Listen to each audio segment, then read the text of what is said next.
SMA nggak selesai tapi. Oke. Itu oke juga. Itu fakta ya. Iya, gue nggak lulus SMA dan gue mantan babu. Tapi gue punya hati dan tidak pernah bohong tentang status gue. Tapi nggak ada tuh ketemu bukti kalau anak-anak tuh cuci peralatan dapur tuh di sana. Anak-anak Atot sendiri bilang mereka tidak melakukan itu dan tidak pernah melakukan itu. Halo everyone, I'm Misul Kim dan selamat datang ke channel YouTube aku. By the way, yang lagi nonton, gimana kabarnya hari ini? Apakah dalam kondisi yang baik-baik saja? Atau mungkin sebaliknya ya? Apapun yang terjadi, kalian jangan menyerah ya guys. Ayolah semangat and fighting.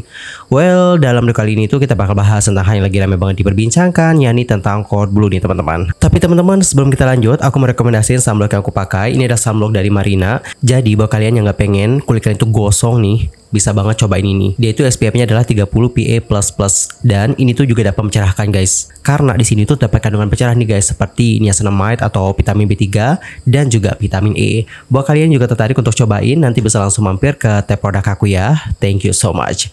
Dan guys, sekarang kita akan lanjut ke topik pembahasannya. Untuk pertama, mungkin kita bisa bahas dulu ya masalah dengan Farida Nurhan.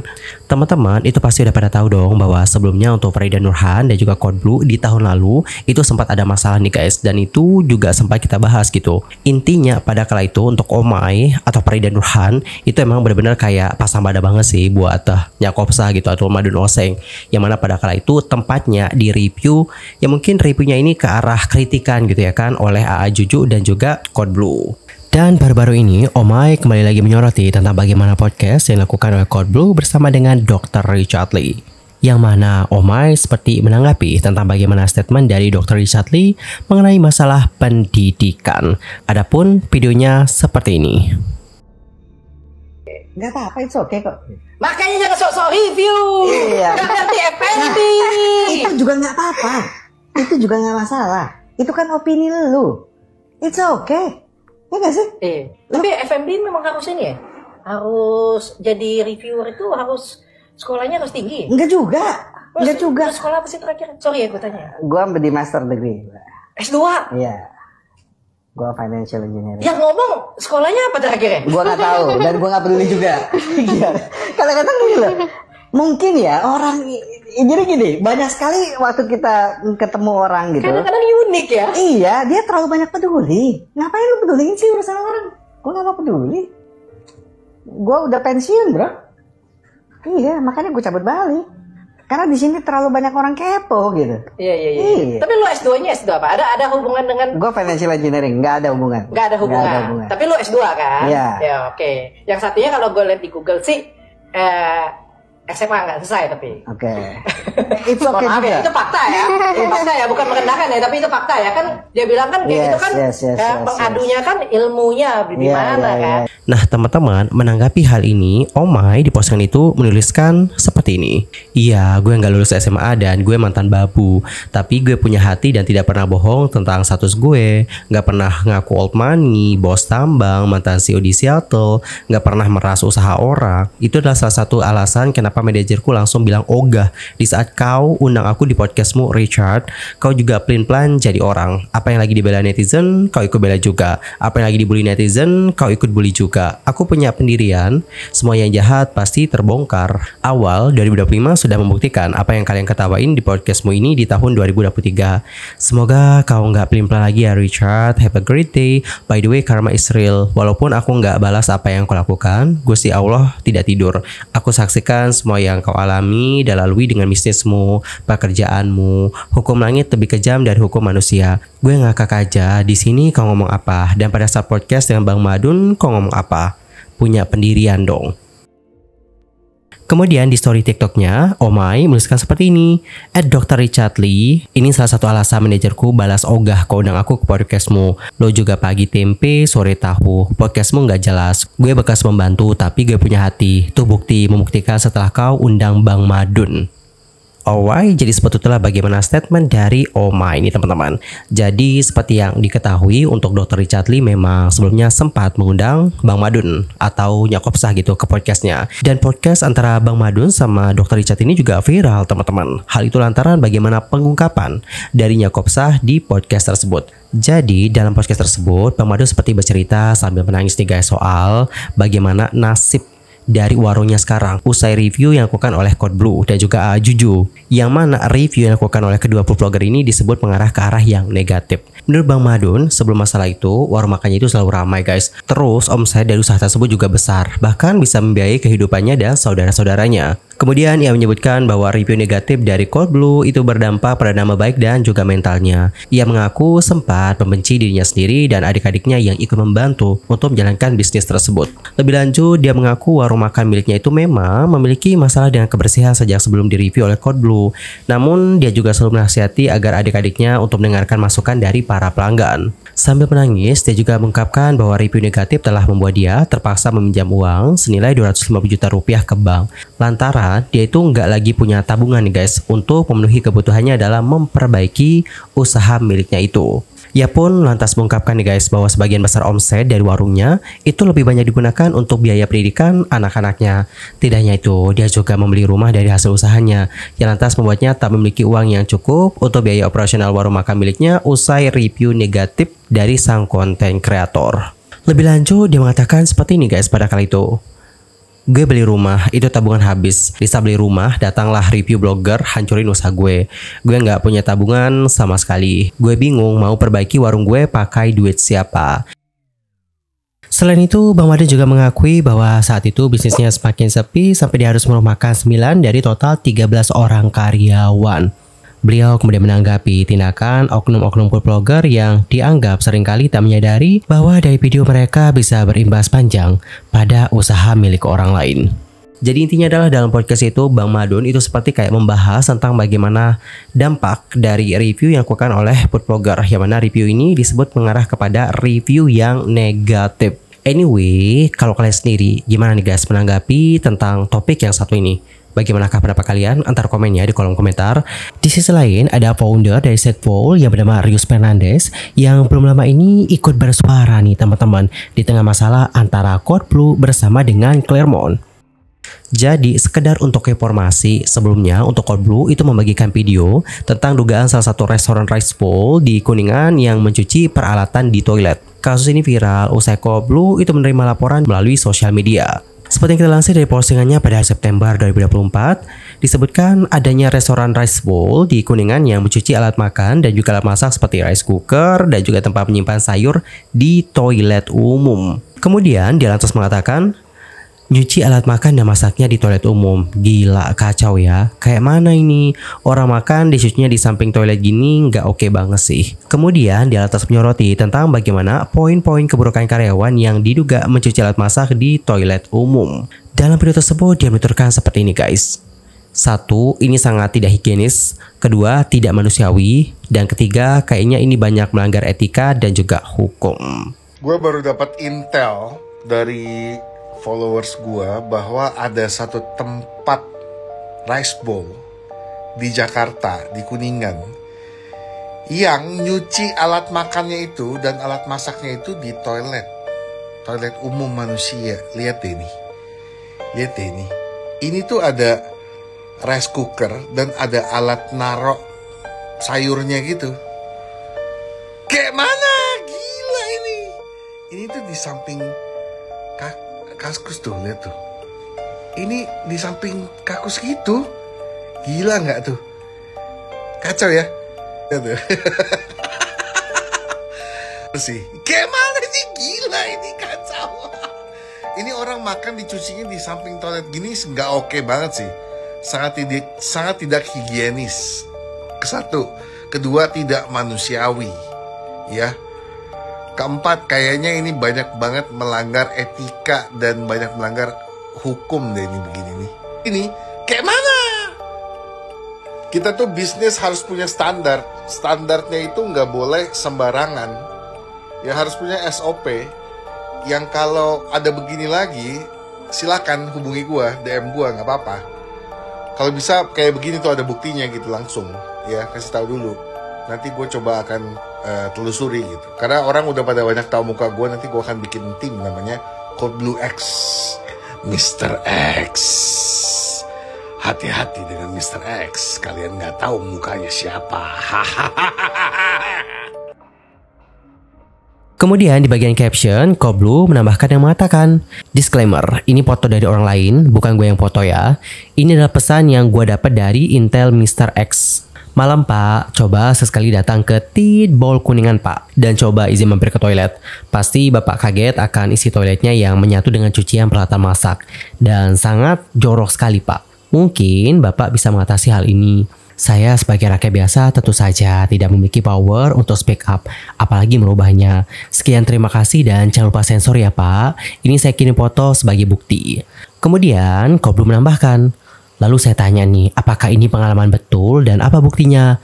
Kemudian orang yang memberikan informasi menjawab, itu foto asli saya ambil Pak. Silahkan Bapak dipersamakan posisi klosetnya.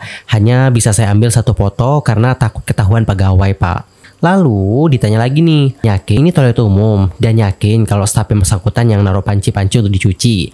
Lalu dibales, iya Pak, waktu itu saya berkunjung ke sana pada waktu malam dan di belakang saya juga masih ada peralatan lain tapi nggak kefoto sama saya. Kemudian ditanya lagi, posisi toiletnya di mana? Itu toiletnya yang ada di dalam store tersebut Pak, karena pegawai hanya mengarahkan saya ke toilet itu. Karena store tidak terlalu besar, posisi toiletnya berada di sebelah kanan dari lorong kita masuk. Oke, jadi seperti itulah bagaimana isi caption dari Code Blue di video tersebut. Dan guys, pada akhirnya usai berita ini menjadi viral dan juga ramai banget diperbincangkan, pihak Sekbol yang diduga sebagai tempat yang dimaksudkan itu telah memberikan tanggapan dengan melakukan pernyataan melalui sosial medianya. Dalam pernyataannya, beliau mengatakan, hai semua, izinkan saya Rius selaku founder dari Sekbol menanggapi isu yang beredar mengenai Sekbol Kuningan. Pertama-tama, saya ingin menyampaikan bahwa saya sangat menyayangkan pengalaman yang dialami oleh driver ojol di saat menggunakan toilet karyawan di outlet Sekbol Kuningan. Setelah melakukan investigasi ke outlet tersebut, saya menemukan bahwa adanya staf yang tidak menjalankan SOP sebagaimana dengan mestinya. SOP kami jelas, semua kegiatan mencuci harus dilakukan di dalam sink yang tersedia. Terdapat 2 sink yang berfungsi dengan baik yang dapat dipakai oleh semua staf di area Sekbol Kuningan. Namun, kami menemukan staf yang melakukan penyimpangan SOP sehingga menimbulkan potensi kontaminasi yang besar. Apa yang dilakukan beliau sangat tidak pantas dan tidak bisa ditoleransi. Saat ini, staf tersebut sudah tidak bersama dengan Sekbol lagi. Saya sadar akan tanggung jawab saya untuk mengontrol kegiatan operasional di dalam outlet ini dan saya pun telah lalai. Mengenai toilet, saat ini di semua outlet Sekbol itu hanya tersedia toilet untuk karyawan saja karena 99% outlet Sekbol itu hanya menerima delivery atau take away. Saya sadar bahwa kebersihan toilet karyawan pun perlu dijaga dengan baik dan berjanji untuk lebih baik lagi dalam hal ini. Langkah selanjutnya yang akan kami ambil adalah sebagai berikut. Yang pertama, menutup Sekbol Kuningan secara permanen. Kedua, menghancurkan semua peralatan atau equipment yang terindikasi kontaminasi. Berikutnya, menghancurkan semua persediaan makanan yang terindikasi kontaminasi. Yang keempat, mereview semua protokol dan prosedur kebersihan dan higienitas. And the last, memastikan kebersihan dan higienitas di semua outlet lain terjaga dengan baik. Doa saya adalah agar semua customer Sekbol dalam keadaan baik dan juga sehat. Namun, bila Anda semua memesan Sekbol di outlet Kuningan dan terjadi sesuatu dengan Anda dalam 48 jam ke depan, harap hubungi customer care Sekbol di nomor ini. Kami siap menanggung semua kos medis yang muncul. Terakhir, atas nama seluruh tim Sekbol, saya meminta maaf yang sebesar-besarnya atas kelalaian kami. Oke teman-teman, jadi seperti itulah bagaimana tanggapan dari pihak Sekbol ya guys. Pada kali itu mereka bahkan sampai menutup Sekbol Kuningan secara permanen.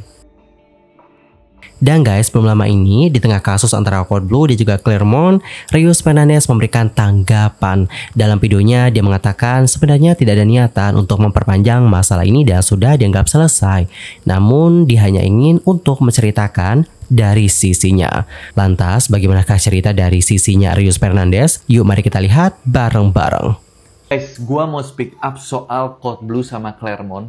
Dan sebagai salah satu korban Code Blue juga, gua mau cerita sedikit tentang kejadian Sekbol. Oke, langsung aja. Gua feel bad banget sama Claremont. Jujur awalnya gue juga sempat kemakan Code Blue. Gue sempat mikir, ampun gini amat ownernya Claremont. Bisa-bisanya kasih makanan basi ke panti asuhan. Tapi ternyata plot twistnya, ternyata yang disebarin sama Code Blue itu hoax. Ternyata Claremont disabotase sama mantan karyawan yang sakit hati. Gue jadi mikir, apa Sekbol kemarin juga begitu? Sebenarnya gue males bahas ini. Jujur gue masih trauma. Tapi dari kemarin ada yang ngeganjel di hati gue kalau gue nggak ngomong ini. Gue mau coba sedikit ceritain kejadian sekbol di hari itu. Gue belum pernah ceritain sama sekali, karena mungkin kalau gue cerita waktu itu juga nggak bakal ada yang percaya. Oke, jadi Code Blue post soal sekbol itu tanggal 17 September malam-malam. Sekitar jam 9 malam, gue mulai dikirimin video itu tuh sama orang-orang. Gue cek fotonya, dan gue konfirmasi ternyata bener, itu toilet sekbol. Gue langsung panik banget. Gue nggak bisa mikir, gue gemeteran. Ya udah, gue harus decide what to do.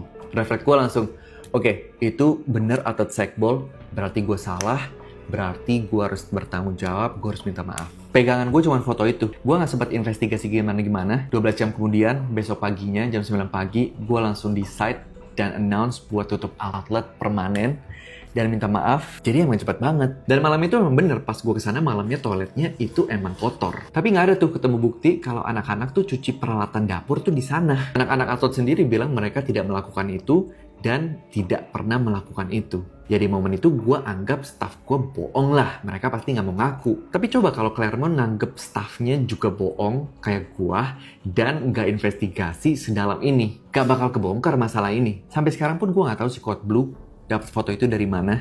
Gue gak pernah chat dia, gue gak pernah tanya dia, gue gak pernah konfirmasi. Mungkin kalau gue kontak, gue bakal disuruh bayar 500 juta juga kali. Di surat klarifikasi gue bilang yang ketemuin toilet itu adalah seorang driver ojol. Tapi jujur itu asumsi gue doang. Kita cek CCTV sendiri, di hari itu gak ada driver ojol yang minjem toilet. 2 hari sebelumnya gak ada, 3 hari sebelumnya gak ada. Dan gue masih ngerasa aneh banget. Masa ada sih orang cuci-cuci peralatan di toilet? Padahal ada 2 sink. Apa motifnya? Jadi sampai sekarang ini masih jadi misteri. Intinya kalau emang bener kita udah mengakui kesalahan kita udah bertanggung jawab, kita juga udah melakukan banyak perbaikan, kita juga udah terima konsekuensinya yang sangat berat, kita rugi miliaran, sales turun drastis, kita juga harus PHK puluhan staff. Tapi kalau ini nggak bener dan hoax juga kayak Clermont, wah kacau sih. Gue jujur nggak ada niat buat memperpanjang masalah ini. Gue anggap masalah ini udah selesai, cukup sampai di sini aja. Yang penting gue ada kesempatan buat ceritain dari sisi gue. Udah itu aja. Sukses buat Clermont buat kasusnya. Semoga ada keadilan buat Clermont. Alright, jadi seperti itulah bagaimana statement dari Rios Fernandez. Ada beberapa poin yang dapat kita ambil dalam video tadi. Pertama, alasan kenapa dia kembali lagi speak up atau baru speak up sekarang. Karena kalau dulu ya mungkin nggak kalian percaya atau nggak ada yang mau dengerin dia guys. Yang kedua, di sini dia itu menemukan beberapa misteri nih guys dalam masalah tersebut. Salah satunya adalah dari mana foto itu berasal. Jika foto itu berasal dari driver ojol, mengapa mereka tidak menemukan adanya bukti CCTV ketika driver ojol masuk ke toilet tersebut? Apalagi seperti yang sudah kita baca dalam statementnya yang ini, mereka mengatakan bahwa toilet itu digunakan oleh karyawannya karena mereka itu sistemnya emang take away guys. Selain itu, di saat masalah itu terjadi ya, dia mengatakan bahwa enggak ada karyawannya yang mengaku mencuci di toilet. Apalagi mereka juga punya 2 sink loh guys. So, oleh karena itu dia cukup bingung nih teman-teman. Masa sih ada orang yang mau nyuci peralatan di toilet gitu? Apalagi mereka juga punya 2 sink. Apa sih motifnya? Dan yang paling penting adalah dia menjelaskan bahwa nggak ada niatan untuk memperpanjang masalah ini, tapi dia itu hanya ingin menyampaikan bagaimana cerita dari sisinya. Alright, jadi seperti itulah beberapa poin-poin yang dapat aku tangkap dari statement yang sudah dibuat oleh Rios Fernandez. Dan guys, sampai video ini dibuat untuk Code Blue sendiri, aku pantau belum memberikan tanggapan nih terhadap statement yang sudah dibuat oleh founder dari sekbol itu. Dan bagaimana nih guys pendapat kalian akan masalah yang satu ini? Nanti langsung aja ya sampaikan bagaimana pendapat kalian di kolom komentar. Anyway, cukup sekian aja untuk hari ini. I'm Sulkim pamit dan aku mohon maaf kalau ada kesalahan baik itu dalam ucapan, sikap, tindakan, dan mungkin ada salah informasi. Mohon koreksinya. Sampai jumpa semuanya dan selamat beraktivitas. Goodbye everyone. By the way, buat teman-teman yang pengen rambutnya itu jadi lebih kuat, nggak mudah rontok, hitam berkilau, dan juga lebih sehat, mungkin bisa nyobain cream bath pakai produknya Putri. Ini yang natural cream bath candle nut ya guys. Dan cara pakainya mudah banget sih. Kalau aku gini guys. Pertama, sebelum aku keramas, aku pakai dulu minyak kemiri atau candle nut oil dari Putri. Ini diaplikasikan ke kulit kepala ya guys. Terus diamin selama 1 atau 2 jam sebelum kalian keramas. Nah ini tuh ya dapat membantu untuk membuat rambut kalian itu jadi lebih sehat dan juga hitam berkilau. Nah habis itu baru aku pakai shampoo. Nah karena rambut aku itu kan kayak kusut, susah diatur, ngembang, terus agak juga kasar, kering juga. Makanya aku pakai shampoo-nya Sari Ayu yang Frizzy Hair Natural Shampoo. Ini tuh bener-bener kayak ngepek banget sih di aku guys. Karena rambut aku saya pakai ini nggak gampang kusut, halus juga, nggak gampang kering juga guys. Nah habis aku shampooan, barulah aku cream bath pakai Natural Cream Bath Candle Nut Oil dari Putri. Cara pakainya tinggal buka, aplikasikan ke rambut kalian guys. Ini juga wangi banget sumpah. Habis diaplikasikan ke rambut, tinggal tunggu deh 10 sampai 15 menit. Habis itu bilas teman-teman. Nah setelah bilas baru pakai conditioner. Kalau aku sendiri pakai conditionernya Miranda sih. Soalnya ini sesuai banget sama kondisi rambut aku seperti yang udah aku jelaskan tadi. Nah ini selain membuat rambut jadi lebih halus, ini tuh juga dapat membantu untuk melembabkan dan menutrisi rambut yang rusak. Ini juga ada keratinnya guys yang dapat memperkuat batang rambut. Dan ini tuh juga ada milk protein yang dapat membantu untuk mengurangi kerontokan rambut dan menutrisi rambut yang bercabang. Selain itu, ini tuh juga dapat membuat rambut tampak lebih berkilau guys. Habis keramas baru deh aku pakai tonik dari Putri. Ini yang paling ginseng ya guys, supaya rambut itu kuat dan gak mudah rontok. Setelah aku pakai ini, alhamdulillah sih rambut rontok itu berkurang banget. Buat kalian juga tertarik untuk cobain, nanti bisa langsung mampir ke tag produk aku ya guys. Thank you so much buat yang udah check out and bye bye everyone.